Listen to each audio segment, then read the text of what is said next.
Dans cette vidéo, nous allons voir 7 erreurs fréquentes que l'on fait lorsqu'on veut apprendre, lorsqu'on veut mémoriser, qui nous donnent l'illusion de connaître, mais qui sont souvent inefficaces.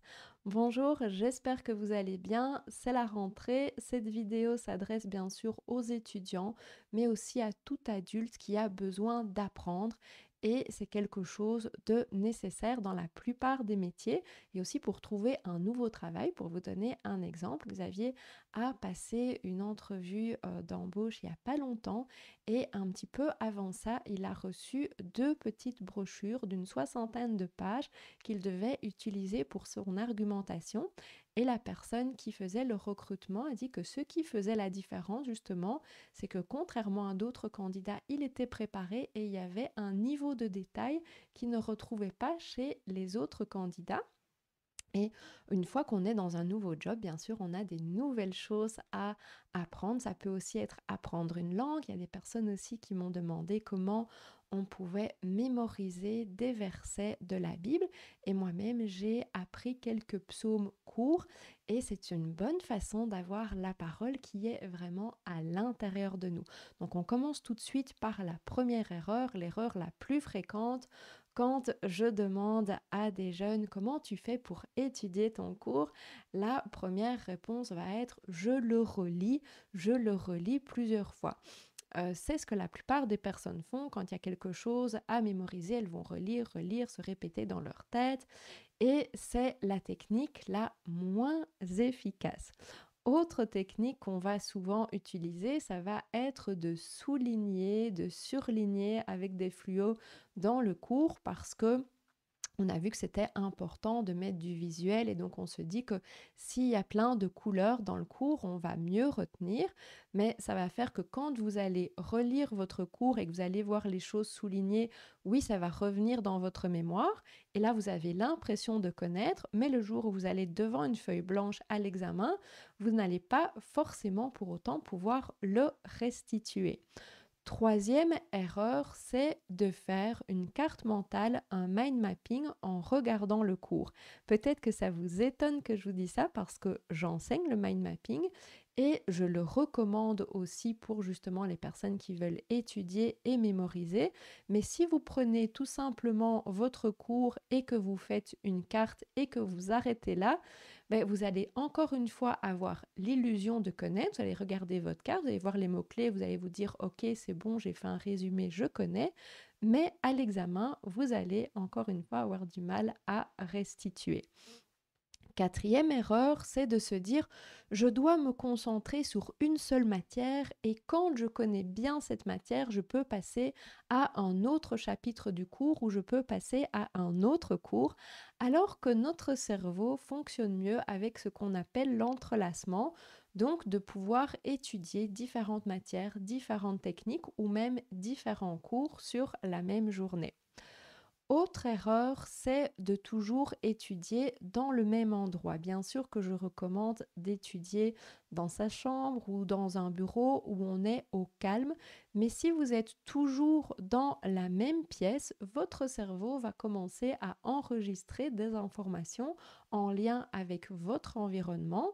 Et quand vous allez changer d'environnement pour l'examen, peut-être que vous allez avoir du mal à récupérer certaines informations. Souvent aussi, une autre erreur, c'est qu'on pense pouvoir garder notre concentration plus longtemps que ce qu'on est capable de la garder en réalité. Et les cours à l'école sont de 50 minutes. Quand on fait une formation, on va avoir une pause le matin, une pause l'après-midi. Et donc on se dit, ben, je vais pouvoir étudier 1 ou 2 heures.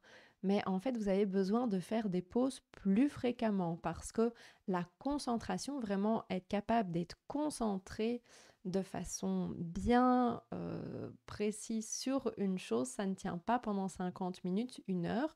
Faites plutôt une petite pause toutes les 25 minutes. Une autre erreur que l'on fait, c'est de se dire qu'il suffit d'être motivé. ou que la motivation est plus importante qu'une bonne méthode de travail.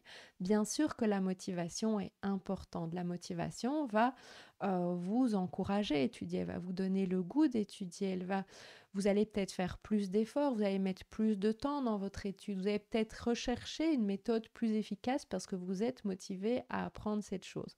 Mais on a fait des études et on a vu qu'une personne qui était motivée mais qui n'avait pas les bonnes techniques d'apprentissage avait de moins bons résultats qu'une personne qui n'est pas motivée et qui met en place les bonnes techniques d'apprentissage.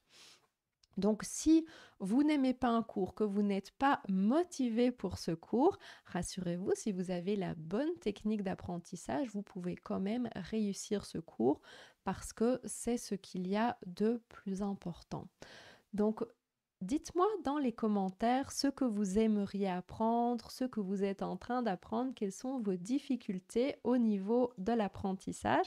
Et pour les personnes qui souhaitent avoir de l'accompagnement, si vous allez sur notre site, vous voyez dans nos accompagnements, bien sûr on a les accompagnements pour le couple, vie de couple, mais on aimerait travailler pour toute la famille. Et donc j'ai mis aussi de l'accompagnement pour les jeunes. Dans ces accompagnements pour les jeunes, il y a de l'accompagnement en stratégie d'apprentissage, mais c'est un accompagnement qui est valable également pour les adultes parce que ce que l'on va faire, c'est regarder ensemble comment vous faites quand vous devez mémoriser, apprendre, étudier quelque chose de nouveau ou même quelque chose que vous avez déjà l'habitude d'apprendre, mais que vous voulez approfondir. Quelles sont les habitudes dans votre quotidien qui impactent votre concentration, qui impactent votre mémorisation ou votre motivation?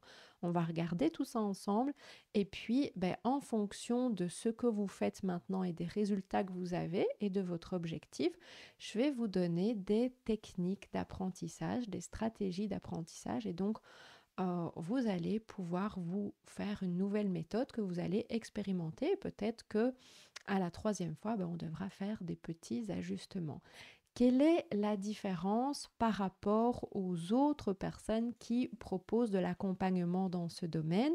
Parce que moi-même, j'ai été coach scolaire, j'ai été formatrice de coaching scolaire, j'ai formé de nombreuses personnes au coaching scolaire et donc je peux vous dire qu'en règle générale, on va avoir chez les personnes qui font du soutien scolaire, du coaching scolaire, des croyances issues du développement personnel, comme par exemple, tu dois vivre la vie de tes rêves, il faut se faire passer en premier, il faut écouter ton cœur. Et il va y aussi y avoir des techniques issues d'autres religions ou spiritualités, même si on dit que ces techniques ne sont pas spirituelles, comme la méditation, comme le yoga, ou encore une fois des techniques de développement personnel comme l'hypnose, mais qui sont des techniques qui ne conviennent pas quand on a la foi chrétienne. Bien sûr, il va y avoir aussi des théories qui sont contraires à la Bible, qui amènent la confusion au niveau de l'identité. Vous voyez de quoi je parle. Donc tout ça, c'est tenu hors de nos accompagnements.